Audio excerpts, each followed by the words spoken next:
Head है जो मान लीजिए रीड और राइट दो फीचर होते हैं हेड में, एक रीड करता है एक राइट करता है। कभी कभी क्या होता है कि कोई हेड में कोई कमजोरी आ गई या कोई प्रॉब्लम हो गई तो वो हेड उस पर्टिकुलर सेक्टर का डेटा या उस पर्टिकुलर जगह का डेटा नहीं रीड करता है, तो प्रॉपर ड्राइव गायब हो जाता है। तो वो पार्टीशन आपका जब नहीं रीड करेगा तो मानेगा कि है ही नहीं। तो हम लोग लैपटॉप में, कंप्यूटर में हार्ड डिस्क लगाते हैं, ये हार्ड डिस्क लगाते हैं, चाहे हम SSD लगा, देखिए SSD लगा दे, तो हम क्या करते हैं, डेटा सुरक्षित रखने के लिए हमने अपने कंप्यूटर में, लैपटॉप में 2-3 पार्टीशन बना देते हैं। जैसे C ड्राइव हो गया, D ड्राइव हो गया, E ड्राइव हो गया, F ड्राइव हो गया। हम C ड्राइव के अंदर, कंप्यूटर के अंदर, लैपटॉप में विंडो लोड करते हैं और D, E, F ड्राइव जो होता है वो सोचते हैं उसके अंदर हम डेटा सेव करेंगे। तो हम अपना डेटा सेव करते हैं, लेकिन मान ली 1 हफ्ता बाद, 10 दिन बाद कभी कभी क्या होता है कि अपने कंप्यूटर और लैपटॉप को ऑन करते हैं, हमारा कंप्यूटर तो ऑन होता है, बूट करता है, लेकिन जो अन्य ड्राइव है ना इस हार्ड डिस्क से, जैसे D ड्राइव हो गया, E ड्राइव हो गया, F ड्राइव हो रहा, दिखाता ही नहीं है। हम परेशान हो जाते हैं कि हमारा डेटा जहाँ पड़ा हुआ था वो पूरा गायब हो चुका है। हम यहाँ निकाल के हार्ड डिस्क को कहीं और लगाते हैं, चेक करते हैं, मिल नहीं पाता है। तो समझते हैं डेटा रिकवरी एक्सपर्ट से कि राहुल जी, अगर मान लीजिए हमारा डेटा पर प्रॉब्लम इस प्रकार आता है तो कैसे इसको सही कर सकते हैं। बहुत सारी बात करने जा रहे हैं। अगर आपके पास लैपटॉप है, कंप्यूटर है, तो आपको वीडियो एक बार जरूर देखना चाहिए। राहुल जी, एक बार स्वयं अपना परिचय पहले दे दिए, फिर बहुत सारी बातें करने जा रहे हैं। मेरा नाम राहुल सिंह है और मैं डेटा केयर सिस्टम गोरखपुर से हूँ। मैं डेटा रिकवरी गोरखपुर में करता हूँ विगत 23 वर्षों। चलिए, जो प्रॉब्लम बताया हूँ मैं कि वो ड्राइव गायब हो जाता है, ये प्रॉब्लम आपके साथ में कभी आया हो? आज तक नहीं आया सर? हाँ, ऐसी प्रॉब्लम आती है। देखिए, एक्चुअली हार्ड डिस्क में कई हेड होते हैं, ठीक है। प्लेटर के, हाँ, डिस्क के अंदर प्लेटर है, इसके ऊपर भी डाटा होता है, इसके नीचे भी डाटा होता है। और हार्ड डिस्क में जैसे सेक्टर्स होते हैं, मान लीजिए 32 लाख सेक्टर है उदाहरण के लिए, तो ये हार्ड डिस्क के में डिज़ाइन होता है कि एक सेक्टर, एक से इतने तक ये हेड पड़ेगा, इसके नीचे वाला दूसरा हेड पड़ेगा, ताकि स्पीड मिले, एक ही हेड पर सारा लोड ना रहे। तो वो अब इसमें हेड होता है क्या? हाँ, अंदर 1 2 4 हेड होते, 2 3 4 भी होते हैं। बड़ी हार्ड डिस्क में 8 हेड भी होते हैं, किसी में 16 भी होते हैं, ये हेड होते हैं। तो उसको क्या है, वो सेक्टर के ऊपर भी है, सेक्टर के नीचे भी डेटा है, उसके अंदर सेकंड प्लेटर है तो उस पर भी डेटा है, उसके नीचे भी डेटा है। वो हेड का काम है। अब कोई ऐसा हेड है जो मान लीजिए रीड और राइट दो फीचर होते हैं हेड में, एक रीड करता है एक राइट करता है। कभी कभी क्या होता है कि कोई हेड में कोई कमजोरी आ गई या कोई प्रॉब्लम हो गई तो वो हेड उस पर्टिकुलर सेक्टर का डेटा या उस पर्टिकुलर जगह का डेटा नहीं रीड करता है, तो प्रॉपर ड्राइव गायब हो जाता है। तो वो पार्टीशन आपका जब नहीं रीड करेगा तो मानेगा कि है ही नहीं। तो सॉफ्टवेयर से रिकवर हो जाता है कोई सॉफ्टवेयर? नहीं, देखिए अगर हार्ड डिस्क का रीड हेड खराब हो गया तो फिर सॉफ्टवेयर कैसे जबरदस्ती थोड़े ना रीड करा, खोलना पड़ेगा। हाँ, खोलना पड़ेगा। इसका हम जैसे आम आदमी खोल सकता है इसको? नहीं, इसको खोलने के लिए एक स्पेशल क्लीन रूम होता है और वो क्लीन रूम में ही हार्ड डिस्क को खोलना चाहिए। और हम तो ये कहेंगे कि इसके ऊपर जो पेच है उसको भी नहीं टच करना चाहिए। तो हार्ड डिस्क टच नहीं करना है, डेटा इंपॉर्टेंट है आपका। हाँ, डेटा इंपॉर्टेंट है। और देखिए, जो डाटा रिकवरी वाले हैं वो इस तरह का रिस्क नहीं लेते हैं, वो पर्टिकुलर पूरा मेथड यूज करते हैं। आप पता है हार्ड डिस्क के अंदर बहुत सारा हेड होता है, मान लीजिए रीड नहीं कर पाता है। आप जितने भी लैपटॉप कंप्यूटर नए आ रहे हैं सब उसके अंदर जो है SATA SSD लगा रहता है या NVMe लगा रहता है, ये तरीके से। तो इसमें हेड नहीं होता, इसमें कैसे प्रॉब्लम होता है? इसमें प्रॉब्लम आता है, इसमें प्रॉब्लम ऐसी आती है कि या तो डायरेक्टरी नहीं होती है, पूरा ड्राइव डिटेक्ट नहीं होता। ऐसा भी होता होगा ना, कभी C ड्राइव का डिलीट कर रहा है, E D नहीं कर रहा है। नहीं, इसमें ऐसा नहीं होता है। अच्छा, इसमें पूरा डिटेक्ट नहीं होगी। तो फिर उसको हम लोग अपना पर्टिकुलर जो प्रॉपर टूल है उस काम के लिए वो टूल यूज करेंगे और उसे हम डेटा रिकवर करेंगे। अच्छा, जो नई कंपनी आजकल है, जो है आजकल ये हार्ड डिस्क लगाना कंप्यूटर लैपटॉप बंद कर दिए हैं सर, ये जो बंद हो गया टेक्नोलॉजी, और स्पीड के पर्पस से ही आ रहा है। तो ये लगाया आ रहा है, ये अच्छा है कि नहीं अच्छा सर है ये? हाँ, इसकी स्पीड अच्छी है, ये तो आपका वर्क फास्ट करेगा, ये अच्छा ही है। अब जो टेक्नोलॉजी है, सब लेटेस्ट टेक्नोलॉजी जो बन रही है वो अच्छी है, तभी ना वो लोग यूज़ कर रहे हैं। तो मतलब जो पुरानी हार्ड डिस्क आता है उसमें डेटा रिकवरी आसान होता था सर, इसमें रिकवरी आसान होता है सर? देखिए, रिकवरी आसान किसी में भी नहीं है। पुरानी में ये था कि हम लोग हेड वगैरह चेंज कर देते थे, तो अभी भी करते ही हैं, अभी भी आ रही हार्ड डिस्क, ऐसा नहीं एकदम बंद हो गई है। तो उसमें ये होता है कि उसका करने का मेथड दूसरा है, इसका दूसरा है। NVMe और SSD थोड़ा टाइम टेकिंग ज़्यादा है। अच्छा, मैं देखता हूँ बहुत सारे पूरे इंडिया लेवल पे देखता रहता हूँ, और जहाँ लैपटॉप कंप्यूटर में जब बात आती है SSD की बात आती है, दुकानदार जो होते हैं रिकवरी कर रहे हैं हाथ खड़े कर देते हैं, वो रिकवरी करते नहीं हैं।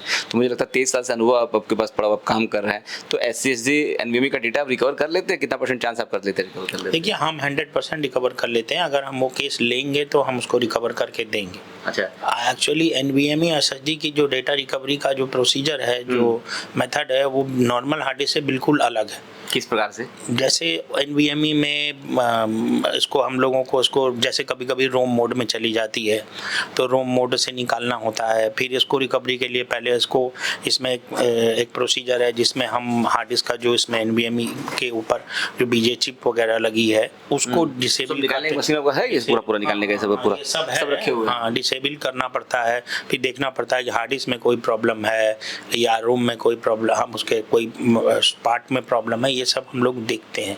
फिर वो रिकवरी हम उसकी शुरू करते हैं। चलिए, मतलब हार्ड डिस्क हो गया ये, और उसके बाद SSD हो गया। पूरे इंडिया से कोई व्यक्ति अगर चाहता आपसे कॉन्टेक्ट करके डेटा रिकवर करने के लिए, तो कितना % चांसेस आप रिकवर कर देते हैं सर?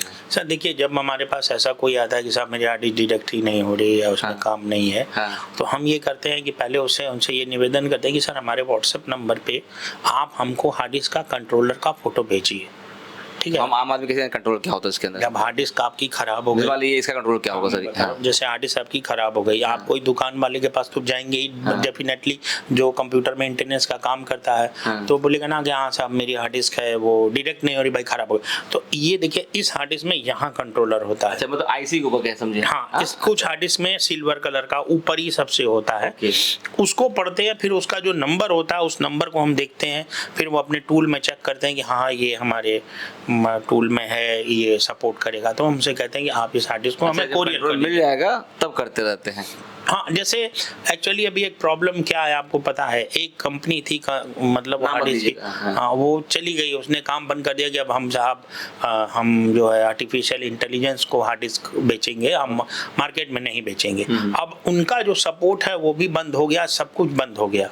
तो अब ऐसे केसेस में वो जो हार्ड डिस्क खराब हो रही हैं, वो डेफिनेटली वो उसका पार्ट भी अवेलेबल नहीं है, या वैसी दूसरी हार्ड डिस्क मिले जिससे हम पार्ट चेंज करें, कुछ कभी शॉर्ट है, तो इसमें थोड़ा सा चैलेंजेस बढ़ते चले जा रहे हैं। तो कहने का तात्पर्य आपको है कि जब आप कोई SSD लगाने जा रहे हैं अपने डेटा के लिए, तो आप देखिए कौन सा मार्केट में चल रहा है, इसका आपको सपोर्ट मिल जाए, वो लेना चाहिए। हाँ, जैसे हमारा तो ये है कि जो आप अभी तक कंप्यूटर और हार्ड डिस्क यूज़ करते आ रहे हैं कंप्यूटर में, तो पुरानी जो कंपनियों की आपके पास हार्ड डिस्क सिस्टम में लगी है, जो स्टैंडर्ड कंपनियां हैं, बेस्ट होगा कि आप उन्हीं कंपनियों की हार्ड डिस्क को उसी की SSD NVMe खरीदें। कोई नई आ जाए मैं बेचने के उद्देश्य से, कोई कंप्यूटर वाला कहे साहब फलानी हार्ड डिस्क आई है बड़ी अच्छी है ले लो, तो आप अगर उसका नाम नहीं जानते हैं और आपने कभी नहीं सुना, तो आपको ज़रूरत नहीं है कि आप वो हार्ड डिस्क अपने सिस्टम में लगाएं। देखिए, अपडेट करने के लिए लोग आजकल पुराने लैपटॉप में NVMe और SSD लगवा देते हैं, SSD की भाई फास्ट चलेगा, अपडेट फास्ट चलेगा, लेकिन अगर आप ब्रांडेड नहीं लगवाएंगे, जिसका कोई आगा पीछा नहीं है, जिसका कोई सपोर्ट विंग नहीं है, जिसका कोई R&D डिपार्टमेंट नहीं है, तो वो आपको क्या सपोर्ट देगा। तो आपको बेस्ट है कि आप थोड़ा ब्रांडेड कंपनी की ही हार्ड डिस्क लें, ताकि वो सपोर्ट मिल सके उसका। दोस्तों, अगर आपके पास भी लैपटॉप है, आपके पास कंप्यूटर है और आपका डेटा इंपॉर्टेंट है, तो मैं तो कहूँगा इनका एक बार नंबर रख लीजिए आप। कभी ना कभी फ्यूचर में आपको इनकी जरूरत पड़ सकती है। जैसे होते हैं डॉक्टर होते हैं ना, फैमिली डॉक्टर, उसी प्रकार से आपके कंप्यूटर और लैपटॉप के डॉक्टर बन सकते हैं। ये नंबर भी इनको दे दूंगा आपको, मैं इनका एड्रेस भी नोट करा दूंगा। पिछले 23 साल से जो है इस हार्ड डिस्क का, इस SSD का, पेन ड्राइव का डेटा रिकवर कर रहे हैं, इनको अच्छी खासी जानकारी है। सर मैं आपको एड्रेस दे दूँ क्या? देखिए दोस्तों, अगर आप उत्तर प्रदेश के जिला गोरखपुर से हैं तब तो आप यहाँ पहुँच सकते हैं। अगर गोरखपुर के कहीं बाहर से देख रहे हैं आप हैं, तो इनका एड्रेस ये है, गोरखपुर रेलवे स्टेशन से या गोरखपुर एयरपोर्ट से मोटा मोटी जो है ये 7-8 किलोमीटर दूर पड़ेगा। यहाँ जब पूछेंगे किसी से हमें विजय चौक जाना है, विजय चौक से बैंक रोड की तरफ जाएंगे तो सुनंदा टावर बहुत फेमस 6 माले की बिल्डिंग है, और 3rd फ्लोर के ऊपर 302 नंबर, 303rd फ्लोर पूरा ही है, 3rd फ्लोर पूरा ही है। आएंगे पूछेंगे डेटा केयर सिस्टम जाना है, इनसे मिल सकते हैं। राहुल सिंह नाम इनका है। नंबर नोट के लिए नंबर लगा देता हूँ। सर नंबर बोलिए अपना। 742870 742870 8196 8196 नंबर लगा दूंगा मैं। कोई व्यक्ति अगर बाहर से फोन करता है, वो आपसे सिर्फ आइडिया लेना चाहता है कि सर मैं डेटा रिकवरी कराना है, फोन में मदद करते हैं आप लोग? हाँ बिल्कुल, मेरे पास आपकी से बात होती है, किसी और बात होती है? नहीं, मेरे ये जो नंबर है ये मेरे पास ही रहता है, अच्छा, मेरा आपकी ही बात फोन होती है है, फोन रिसीव करते हैं, हाँ। इनकेस फोन उठा नहीं पाए फिर कॉल बैक करते हैं आपको? हाँ हाँ, ऐसा होता है अगर मान लीजिए आप 8-9 बजे के बाद करते हैं तो हम में भी कभी परिवार में है या कहीं है तो समझ नहीं गया। उठा सकते, नहीं ठीक है तो दोस्तों, कॉल बैक करते तो डेटा रिकवरी कराने के इच्छुक अगर है ना, तो एक बार मेरा प्रयास रहता है, इनसे बात करिए, रिकवरी कराइए या ना कराइए वो आपकी मर्जी है, लेकिन सही जगह अगर आप पहुंचेंगे तो आपको पक्का सोल्यूशन मिलेगा। दोस्तों वीडियो अच्छा लगा हो इसको लाइक करिए, कमेंट बॉक्स में कमेंट करिए, वीडियो को शेयर कर दीजिए। दुनिया बहुत सारे लोग अपना डेटा रिकवरी करना चाहते हैं, हो सके वीडियो के माध्यम से जरूर हेल्प हो। चलिए आप लोग नमस्ते सर, बहुत धन्यवाद आपका। नमस्ते दोस्तों।